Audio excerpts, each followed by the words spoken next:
Are you looking for a video on multiplication and division of integers? Then this video is right for you. So, without much further ado, let's begin.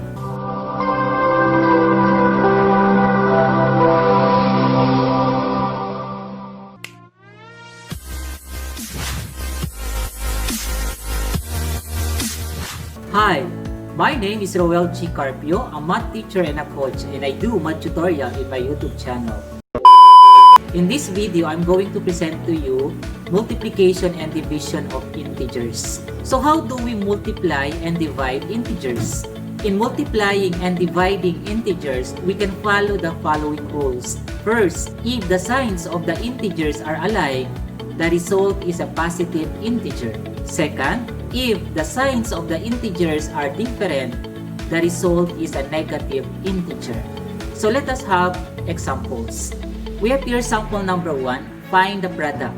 Number 1, 5 times 6. So according to the rule, if both of the factors are positive, therefore the product is also a positive integer.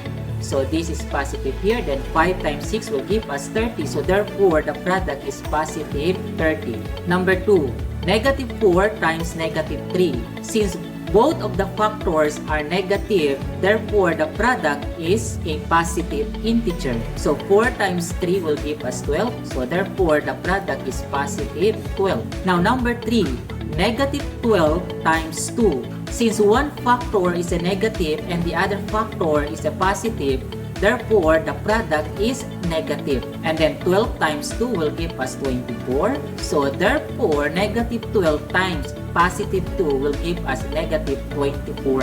And the number 4, negative 7 times 10. So since one factor is a negative and the other factor is a positive, therefore the product is negative. So 7 times 10 will give us 70. Therefore the product of negative 7 and positive 10 is negative 70. And then finally we have here negative 4 times 0. Since we know that any number multiplied to 0 will give us 0, so therefore the product of negative 4 and 0 is 0. Since 0 is neither positive nor negative.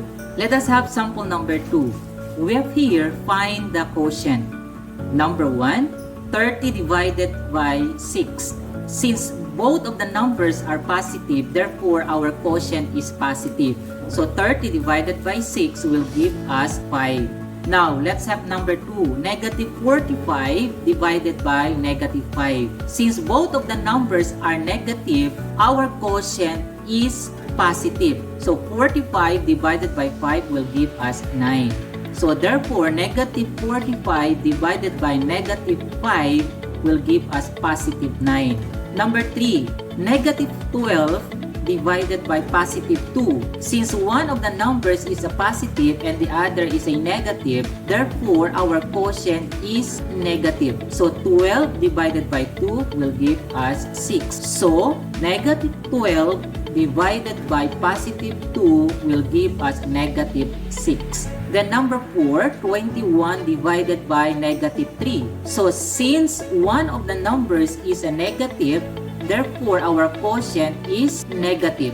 So 21 divided by 3 will give us 7. So 21 divided by negative 3 will give us negative 7. And then finally we have here negative 4 divided by positive 4. So since one of the numbers is a negative, therefore our quotient is negative. So 4 divided by 4 is 1. So therefore, negative 4 divided by positive 4 will give us negative 1.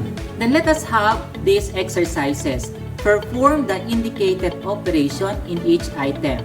So we have here number 1, negative 15 times positive 3. Since one of the factors is a negative, therefore our product is negative. So 15 times 3 will give us 45. So negative 15 times positive 3 is equal to negative 45. Number 2, negative 20 times negative 5. Since both of the factors are negative, so therefore the product is positive. So negative 20 times negative 5 will give us 100. Number 3, positive 25 times positive 2. Since both of the numbers are positive, therefore our product is positive. So 25 times 2 will give us 50. Now let's have number 4. Negative 42 divided by positive 6. Since one of the numbers is a negative, so therefore our quotient is negative. So 42 divided by 6 is 7. So therefore negative 42 divided by positive 6 is negative 7. And then finally we have here negative 64 divided by negative 8. Since both of the numbers are negative, therefore our quotient is positive. So therefore negative 64 divided by negative 8 is positive 8. So there you have it, how to multiply and divide integers. So I hope that you have learned and enjoyed watching this video. See you again in my next video. Thank you.